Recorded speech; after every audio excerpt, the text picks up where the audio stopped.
Okay, I want you to imagine a treasure map, but it's not etched on some piece of worn parchment, it's actually hammered into sheets of solid metal. It's a ledger pointing to a scattered fortune of ancient gold and silver so massive that modern estimates put its value in the billions. Welcome to this explainer where we're going to decode the mystery of the Dead Sea's most bizarre and alluring artifact, the Copper Scroll. It's this massive 2,000-year-old puzzle that has literally driven scholars, archaeologists, and amateur explorers into the punishing Judean desert for decades. Here's the roadmap for today's explainer. We'll start with this unique metal discovery, the really dramatic methods they used to slice it open, and the cryptic ledger hidden inside. Then we'll dive into the fierce debate over whose fortune this actually is, and finish up with the decades of empty digs. Section 1, a unique metal discovery. All right, let's travel back to 1952. To really grasp the sheer gravity of what we're looking at today, I want you to keep this one number in your head, 173. That is the maximum estimated tonnage of gold and silver at stake here. If this is real, we aren't talking about a buried pirate chest, right? This is a missing national treasury. Now, you probably know that Bedouin shepherds famously stumbled onto the very first Dead Sea Scrolls back in 1946. But the Copper Scroll was actually found a bit later, in 1952, by a professional French and American archaeological team searching Cave 3. And the contrast here is just startling. The rest of the Qumran library, it's made of fragile leather and papyrus filled with biblical scripture and sectarian rules. But the Copper Scroll, designated 3Q15, is this dry, repetitive ledger literally hammered into a highly durable copper alloy with about 1% tin. And sure, metal doesn't rot, but after sitting in a cave for 2 millennia, it definitely undergoes some radical changes.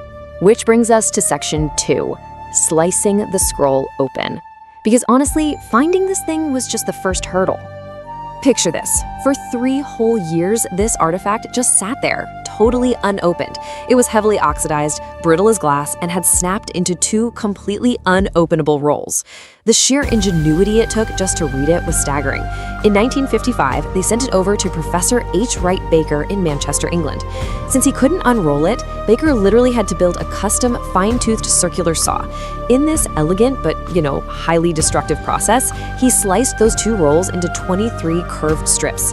And only then could scholars finally see the Hebrew letters, which had been reverse pressed into the copper from the outside, standing out in relief on the inside. But slicing the thing open, that was really just the start of the drama. A fierce publication feud completely erupted. John Marco Allegro, the British scholar who actually supervised the cutting, grew super impatient with the official editing team. So in 1960, he basically went rogue and published his own unauthorized Rush transcription. The official authorized version by Polish priest and scholar Józef Milik didn't even come out until 2 years later in 1962. And let me tell you, that intense academic friction cast a very long shadow over the scroll's early study. Section 3, a cryptic treasure ledger.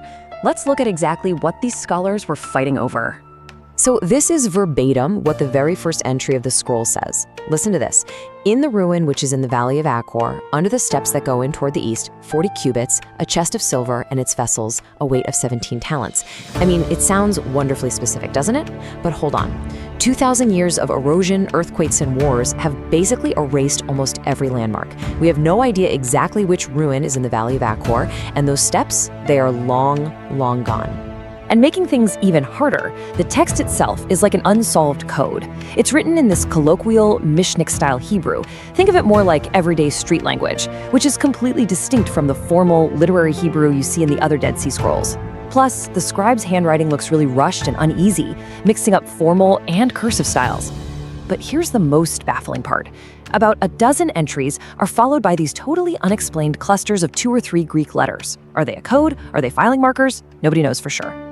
Altogether, the scroll lists roughly 4,600 talents of precious metal. But how heavy is an ancient talent anyway?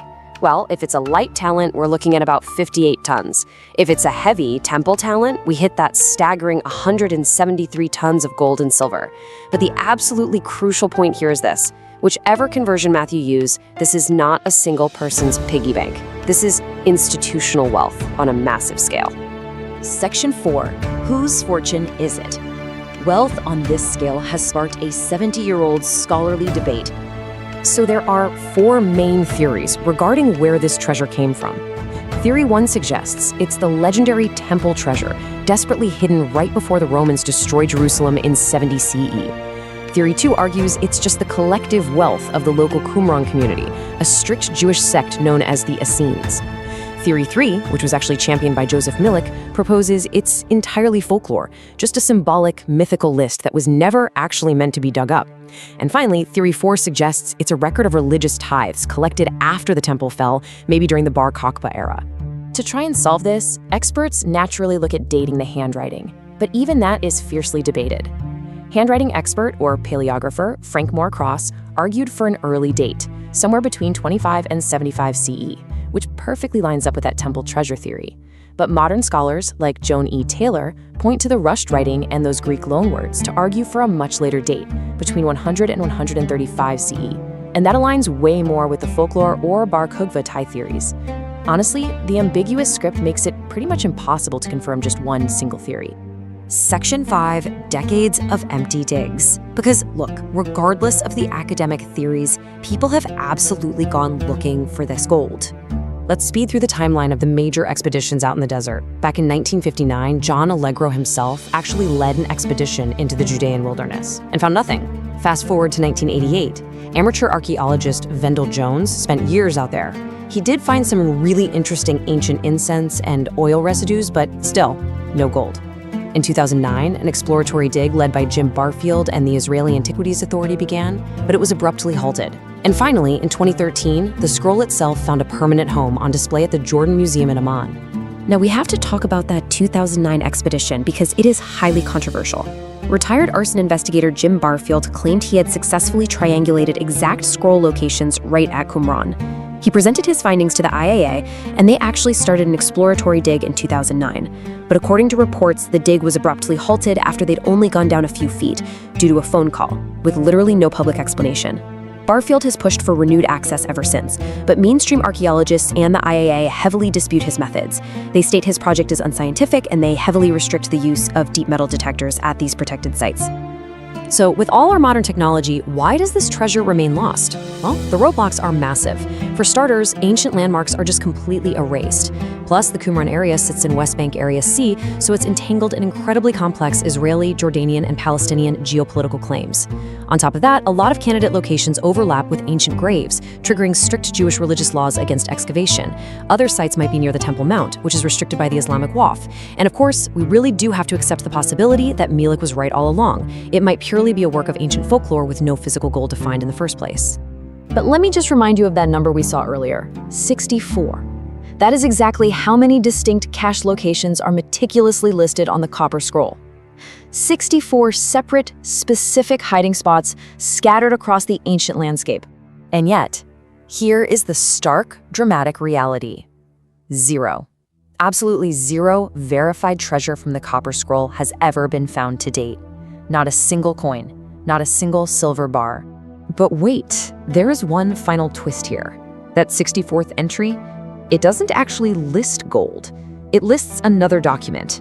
It straight up states that an unfound duplicate document contains the final explanatory details and an additional list of hiding places. It's like a master key that could theoretically explain the whole thing, if it ever existed and, if it still survives somewhere out there. Which leaves us with the ultimate question, doesn't it?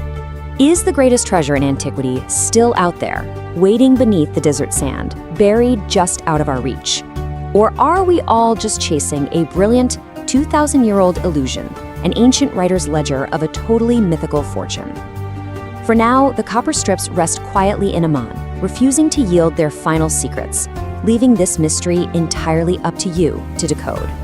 Thank you for watching the video. If you like the Dark History documentary videos, then hit the like button and subscribe the Archival Dark channel.